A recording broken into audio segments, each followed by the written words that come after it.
This is Paul. Yeah. The citizens of each state shall be entitled to all the privileges and immunities of the citizens of the several states. Yeah. Mm.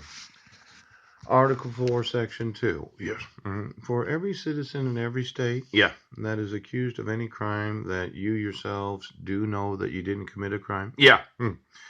And the police and the sheriff's department said, well, we're sorry. Yes. We're going to accuse you and you can tell it to the judge. So you get booked in. Yeah. You get to go to jail. Ouch. You get to be arraigned. I just want to mention this concept. Yeah. Known as the previous, let's see here, the sentencing, no, let's see, your past offense. Yeah. The last time you got arrested affects your future sentencing.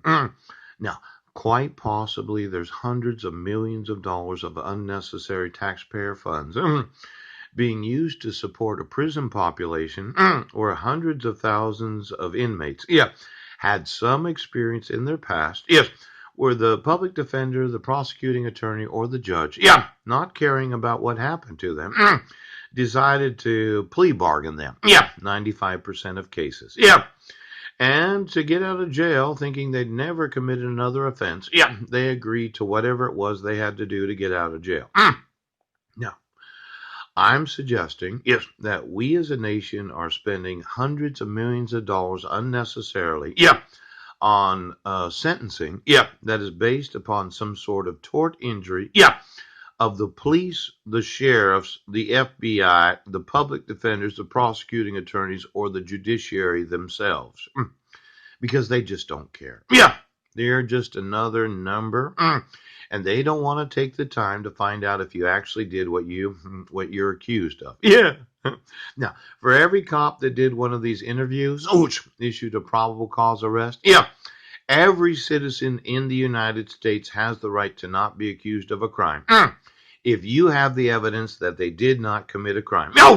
Now, for all 50 states that said there's no possible way, yes, I'm telling you, there is a possible way. And when I said that I start with the prayer of relief, I'm going to know all the inmates of every prison in the United States that they can say for sure, for sure.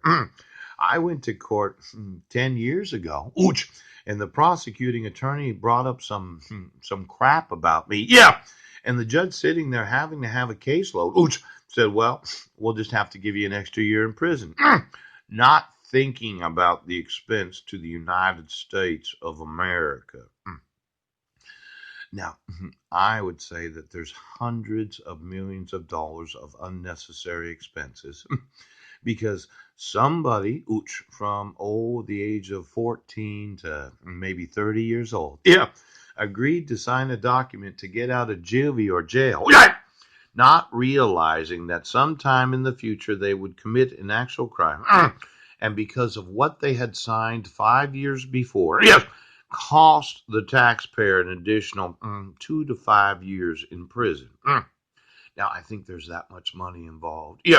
And then for each of you that said, well, sounds like a really good business model, 50% and all, I'm wanting to sue every place right now in every city of the United States for not taking the time to actually ask the individual, can you prove that you didn't do this?